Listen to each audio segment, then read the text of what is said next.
নমস্কাৰ আমাৰ চেনেলৰ এটা নতুন ভিডিঅ'লৈ মই মিঠুৰ আপোনালোক সকলোকে স্বাগতম জনাইছোঁ। লাষ্ট ভিডিঅ'ত আমি আমাৰ ল্যাঙ্গুৱেজ 2 অৰ্থাৎ ইংৰাজী ভাষাৰ যি আমাৰ চেপ্টাৰ নম্বৰ 2 অৰ্থাৎ principles of the language teaching এই চেপ্টাৰটো কমপ্লিট ডিছকাশ্যন কৰিছিলোঁ। গতিকে আজিৰ ভিডিঅ'টোত আমি এটা নতুন টপিক ষ্টাৰ্ট কৰিম। সেইটো মই ষ্টাৰ্ট কৰিম বুলি এইকাৰণে কৈছোঁ কিয়নো টপিকটো বহুত বেছি দীঘল হয় আৰু মোৰ এটা ভিডিঅ'তে আপলোড কৰাৰ কাৰণে অলপমান অসুবিধা হয়, সেইকাৰণে মই পাৰ্টকৈ ডিছকাছ কৰিম, ঠিক আছে। গতিকে মই চেপ্টাৰটোৰ নামটো মই কৈ দিওঁ। চেপ্টাৰ নম্বৰ 3 চিলেবাছখনত চালে আপোনালোকে ধুনীয়াকৈ গম পাব। তাৰে এজ ইট ইজ নামটোৱে মই উঠাই লৈছোঁ যে role of listening and speaking, function of language and how children use it as a tool, ঠিক আছে। এই টপিকটো আজি আমি ষ্টাৰ্ট কৰিম। এতিয়া এই যে কৈছে লিচনিং এণ্ড স্পিকিং, এয়া হৈছে একোটা স্কিল অৰ্থাৎ দক্ষতা, ভাষা আহৰণ কৰাৰ একোটা দক্ষতা। এতিয়া আমি প্ৰথমতে জানি ল'ব লাগিব যে ভাষা আহৰণৰ দক্ষতা মানেনো কি, ঠিক আছে। গতিকে আমি প্ৰথমতে চাই লওঁ লেংগুৱেজ স্কিলছৰ মিনিংটো। Meaning of language skills: language skills are the abilities we use to understand, speak, read and write a language. These skills help us communicate effectively in daily life and in the classroom. ভাষা আহৰণৰ যি আমাৰ কৌশল অৰ্থাৎ language skill হৈছে কিছুমান আমাৰ ক্ষমতা, এবিলিটিছ হয়, যাৰ জৰিয়তে আমি ভাষা এটা বুজি পাওঁ, শুনিব পাৰোঁ বা পঢ়িব পাৰোঁ আৰু এটা ভাষা এটা লিখিব পাৰোঁ, ঠিক আছে। এতিয়া লেংগুৱেজ স্কিলছ বুলি কোৱাৰ লগতে যিকোনো ভাষাৰে হ'ব পাৰে, অসমীয়া, ইংৰাজী, যিকোনো ভাষাৰে। এতিয়া আমি ইংৰাজী ভাষা যিহেতু পঢ়ি আছোঁ, প্ৰথমতে আমি ভাষা এটা কেনেকৈ শিকিম, প্ৰথমতে আমি লিচনিং কৰিম, ঠিক আছে, মানে আমি শ্ৰৱণ কৰিম যদি মই অসমীয়াত কওঁ। তাৰপাছত আমি কৰিম স্পিকিং অৰ্থাৎ কথন, যদি মই অসমীয়াত কৈছোঁ। তাৰপাছত আমি ৰিডিং অৰ্থাৎ পঠন আৰু একেবাৰে লাষ্টত আমাৰ ৰাইটিং অৰ্থাৎ লিখন। এই চাৰিটা একাদিক্ৰমে মানে ক্ৰমান্বয়ে গৈ পেলাই আমাৰ ৰাইটিঙলৈ যায়। অৰ্থাৎ ভাষা এটা, অৰ্থাৎ আমি যদি ইংৰাজী ভাষাৰ কথা কওঁ, ইংৰাজী ভাষাটো আমি কেনেকৈ শিকিম, যে প্ৰথমতে আমি লিচনিং কৰিম, আমি শুনিম, হয়নে, তাৰপাছত নিজেও ক'বলৈ আৰম্ভ কৰিম, তাৰপাছত আমি নতুন নতুন কিতাপ বা বিভিন্ন ধৰণৰ কিতাপ পঢ়িম, পঢ়ি পেলাই আমি আমাৰ ভকেবুলাৰী ষ্ট্ৰং কৰিম, নতুন নতুন কথা শিকিম, তাৰপাছত আমি লিখিবলৈ আৰম্ভ কৰিম, হয়নে, আৰু এনেদৰে আমি ভাষাটো আয়ত্ব কৰি ল'ম। আৰু এইখিনি বস্তুৱে আমি ডিছকাছ কৰিম কিহত, যে লেংগুৱেজ স্কিলছৰ আমাৰ এই গোটেই টপিকটো এইকেইটা বস্তুতে আমাৰ সন্নিৱিষ্ট হৈ থাকিব, ঠিক আছে। এইখিনি বস্তু আমি ডিছকাছ কৰিম, listening skill, speaking skills, reading skill, writing skill, এই চাৰিটা যি আমাৰ স্কিলছ আছে এইকেইটাৰ ওপৰতে আমি এই গোটেই টপিকটোৱে আমাৰ এইকেইটা বস্তুৰ ওপৰতে আমি ডিছকাশ্যন কৰিম। এতিয়া আমি চাই লওঁ যে we usually talk about 4 main language skill. আমি চাৰিটা বিশেষ মানে ভাষাৰ আহৰক দক্ষতা আমি বুলি ক'লে মানে আমি এই চাৰিটা কথা কওঁ। এইকেইটা এক নম্বৰতে হৈছে মই অলৰেডি ক'লোঁ যে লিচনিং স্কিল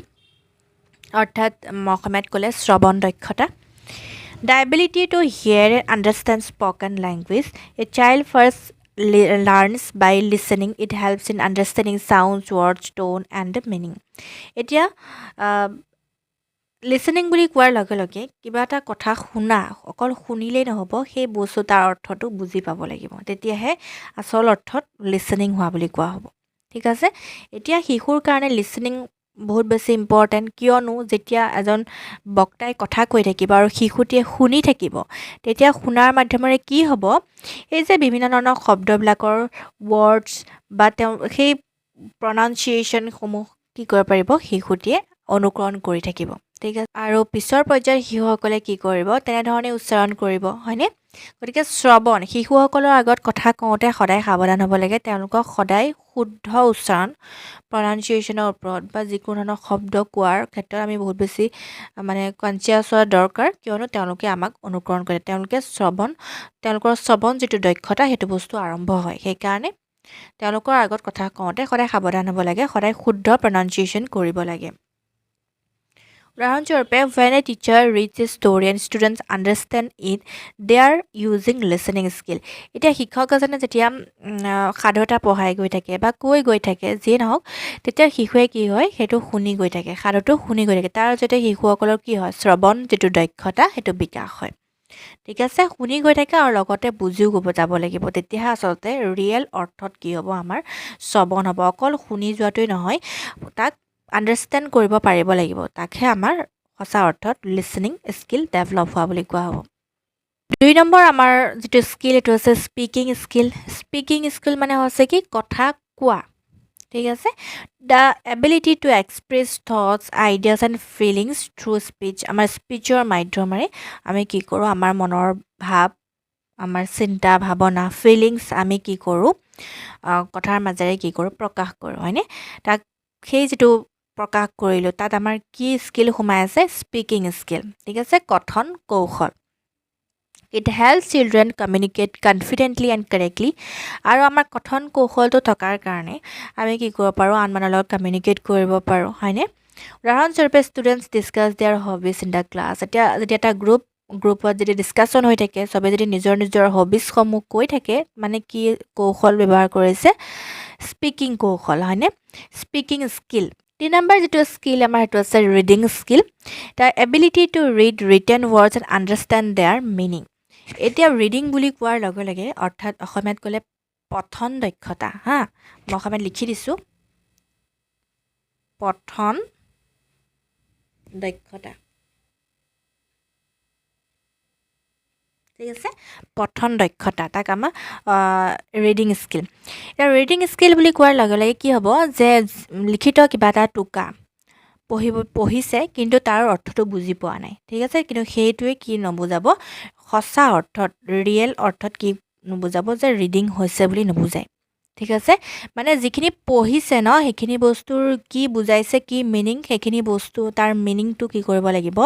বুজি পাব লাগিব তেতিয়াহে কি হ'ব সেইটো সঁচা অৰ্থত তাক ৰিডিং স্কিল ডেভেলপ হোৱা বুলি কোৱা হ'ব ঠিক আছে জাষ্ট পঢ়ি গৈ আছে সেইটো নহয় উদাহৰণস্বৰূপে reading a paragraph from A text book এখনৰ পৰা যদি এটা পেৰাগ্ৰাফ পঢ়িছে সেই পেৰাগ্ৰাফটোত কি বুজাবলৈ চেষ্টা কৰা হৈছে সেইখিনি বস্তু শিক্ষাৰ্থীগৰাকীয়ে বুজি পাব লাগিব পঢ়ি পেলাই তেতিয়াহে ৰিডিং কৰিব সঁচা অৰ্থত ৰিডিং হৈছে মানে 4th নম্বৰ যিটো স্কিল এটো আছে আমাৰ writing skill two the ability to write words sentences and paragraphs to express idea নিজৰ যিবিলাক আইডিয়াছ ধাৰণাসমূহ প্ৰকাশ কৰিব আমি কিহৰ মাধ্যমে প্ৰকাশ কৰিম হয় আমি কথন মুখেৰে কথা কৈ প্ৰকাশ কৰিম নাইবা আমি লিখিতৰ ওপৰত প্ৰকাশ কৰিম এতিয়া লিখিতৰ ওপৰত যিটো প্ৰকাশ তাক হ'ব আমাৰ এই ভাষাটোৰ যিটো আমাৰ ৰাইটিং স্কিল অৰ্থাৎ লিখন দক্ষতা অসমীয়াত ক'লে হ'ব আমাৰ মই লিখি দিছোঁ ইয়াতে লিখন দক্ষতা ঠিক আছে লিখন দক্ষতা Students learn to organize their thoughts and communicate in written form এতিয়া যদি ক্লাছত যদি কিবা এটা মানে কুৱেশ্যন দিয়া হয় তাৰ সেইটো বস্তু যেতিয়া লিখিবলৈ দিয়া হয় মানে কি কৰিব শিক্ষাৰ্থীসকলে সেই যিটো আমাৰ ৰাইটিং স্কিল ন সেই দক্ষতাটো প্ৰয়োগ কৰি লিখিব হয়নে ইংৰাজী ভাষাটোৰ যিটো ৰাইটিং স্কিল প্ৰয়োগ কৰি পেলাই লিখিব যদি লিখিবলৈ দিছে লিখিব যদি ক'বলৈ দিছে তো কোনটো স্কিল ব্যৱহাৰ কৰিব স্পিকিং স্কিল ঠিক আছে যদি পঢ়িবলৈ দিছে তেতিয়া কোনটো স্কিল ৰিডিং স্কিল যদি শিক্ষকে কৈ গৈ আছে তেওঁলোকে জাষ্ট শুনি গৈ আছে সেইটো হৈছে আমাৰ লিসেনিং স্কিল ঠিক আছে এইখিনি বস্তু অলপমান ইজিয়ে হয় তথাপি মই কৈ দিছোঁ আৰু এইখিনি বস্তু অলপমান ইজি হয় কিন্তু মানে পঢ়িলে অলপমান পৰা যায় আৰু তাৰ পাছতে এক্সাম্পল হিচাপে যদি writing a short story or an essay যেটা শ্বৰ্ট ষ্টৰি লিখা বা এখন এছে লিখা এইখিনি বস্তু আমাৰ ৰাইটিং স্কিলত আহি যাব এইটো পইণ্ট যেটো মই এতিয়া ডিসকাশন কৰিম এইটো বেছি ইম্পৰ্টেণ্ট হয় যে two categories of language skills are often divided into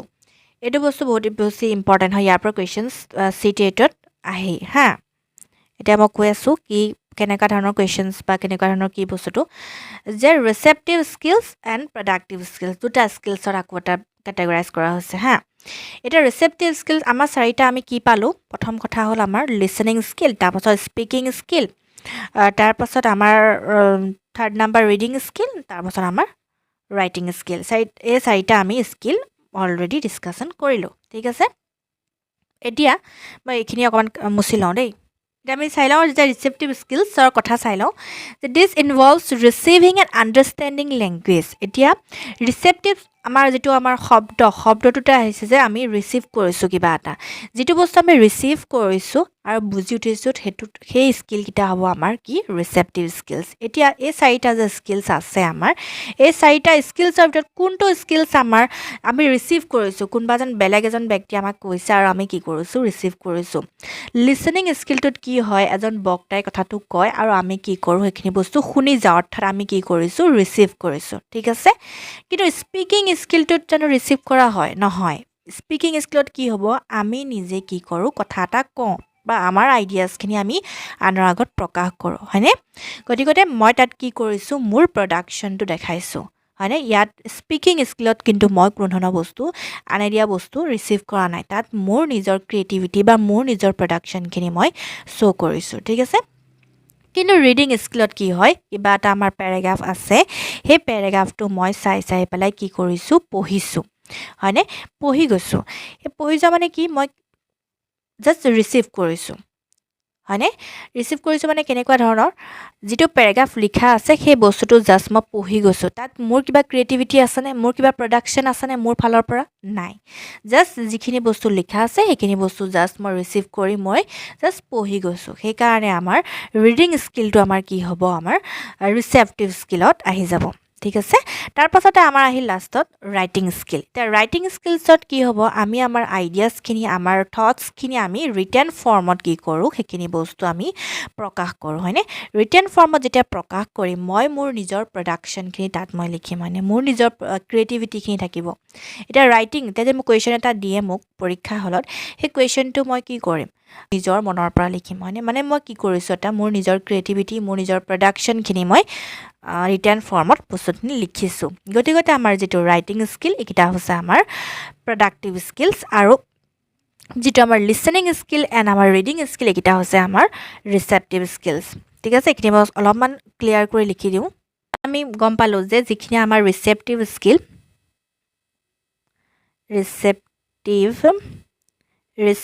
skills কি হ'ব এখিনি আমাৰ কি আহি যাব লিসেনিং আহি যাব হয়নে লিসেনিং আহি যাব তাৰ পাছতে আমাৰ আহি যাব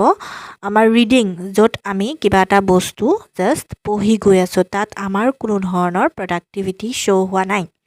ঠিক আছে কিন্তু প্ৰডাক্টিভ স্কিলছ কিন্তু লিখাই আছে মই কিটা লিখি দিওঁ প্ৰডাক্টিভ স্কিলছত কি হ'ব